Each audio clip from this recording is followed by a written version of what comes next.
What's up? Marvel Legends Wave 1. Finally, the return of Marvel Legends. And my modern Thor lost his head in the package. That's okay. Not a problem. As long as it's not scuffed and scratched. Look how shiny the package. You can see my fingers through the package. Let's get started. Let's get started on the long-awaited Legends. First and foremost, the head popped off. I don't know why. Maybe it was a little too tight in the package. I don't know. We'll see. This is the same figure that was released in Comic-Con. Doesn't come with a Build-A-Figure piece to build Terrax. This figure comes by itself. So they're basically giving you the option of whether or not you want to buy this or just keep the Comic-Con version. Personally, me, I love this version a lot better than the Comic-Con version. I love the simple paint job. I'm not into, lightning power up all the time. Not my deal, but we'll get into this figure. It does have a few flaws. One flaw, one major flaw, and we'll go over that right now. Here's the back of the packaging. Shows all the characters you need to build Terrax.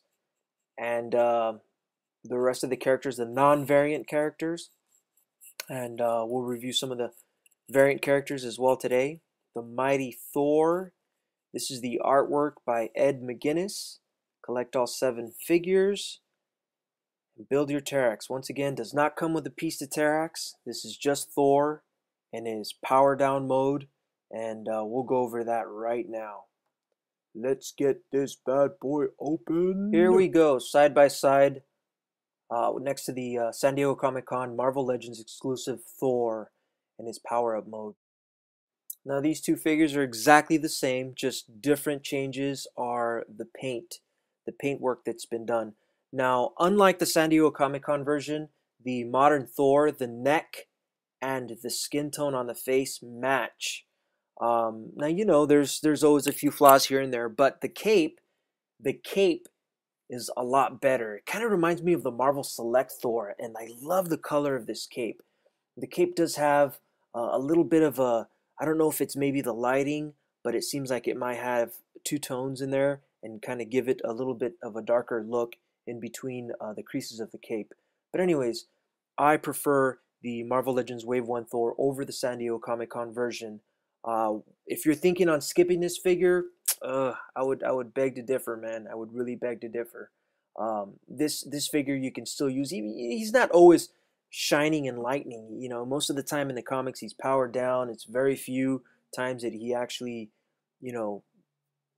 gets all crazy and has lightning. Even when he does have lightning around him, he has the normal modern colors. He's not always glowing at the eyes and chest and all kinds of fireworks going off unless he's really pissed, right? But anyways, few different changes. You can see there's a darker wash on the San Diego Comic-Con version. Now looking at both of these, I noticed right away the Comic-Con version has black boots, and the Wave 1 version has the lightning boots. Wow, Hasbro. Well, how did that happen? I asked them a question last year about Q&A, quality control, and asked them, hey, what's going on with quality control? Are you guys taking care of it? And they basically told me it's sleepless nights for them.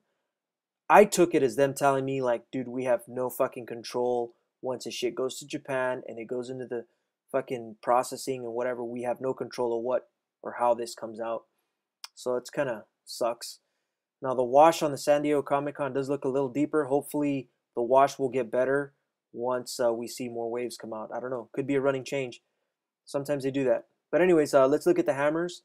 Both hammers are different. The San Diego Comic-Con version is powered up, and the one on the right, which is a Marvel Legends Wave 1 Thor, is just a normal hammer, which once again I prefer. But it's good to have both versions. Just when you put them on display, or you're doing ACBA and you want that hammer blast lightning out of it or whatever you want to do, switch them up. Switch them up. Good to have both Thors for different reasons and for different displays. However, these 2 legs, I gotta swap them out, man. Just doesn't make sense to me. Does not make sense. Well, these heads fairly easily pop off. So here we have the San Diego Comic-Con version and the Marvel Legends Wave 1 version. As you can see, the skin tones are different. The skin tone is actually lighter on the Marvel Legends one, and the skin tone on the other one is darker. The wings are white on the Marvel Legends Wave 1 and darker on the San Diego Comic-Con version. And you can see there the eyes have been painted in on the Wave 1 version. So, you know, both heads and both have their differences. Once again, that's the fuck up. And I have to keep showing it because little things like that for me really irk me. You know, I shouldn't have to switch out the figure at the kneecaps, but oh well, you know. It just there's always I just hope they start perfecting Marvel Legends. And I know this is Wave 1. This is basically their trial on Wave 1, the relaunch, Marvel Legends. I just hope they take a little more time as things go on and as we get into Wave 2, Wave 3, that you know, they don't let things like this get by. But anyways, Dwight Stahl had mentioned that this piece here unlatches and you could actually hang the hammer. I think the San Diego Comic-Con version, if I'm not mistaken, was glued on, and he said that on Wave 1 we would be able to actually add the hammer. So there it is. I took it off, and you can actually hang the hammer through there. So here's a hammer hanging. It tends to slide to the back, which is actually cool. It looks a little better. You could actually slide it to the front or the back, but if you try putting it on the side of the leg, it looks a little awkward because it's a, you know, it's a big ass hammer. So once again, swing it to the back or to the front, whatever. And there it is, Thor, Marvel Legends Wave 1. There's a hammer hanging in the back. See that? Looks pretty cool. Unlatch, hang hammer, battle action, let's go, ACBA. Cool. Now, see, kind of looks weird if you try to hang it on the side of his leg, so it's better to just swing it to the back or to the front. Now let's unlatch this, get the hammer out, and get into articulation. All right, so let's get into articulation here. Nice looking figure. Now, you notice the skin tones match the neck.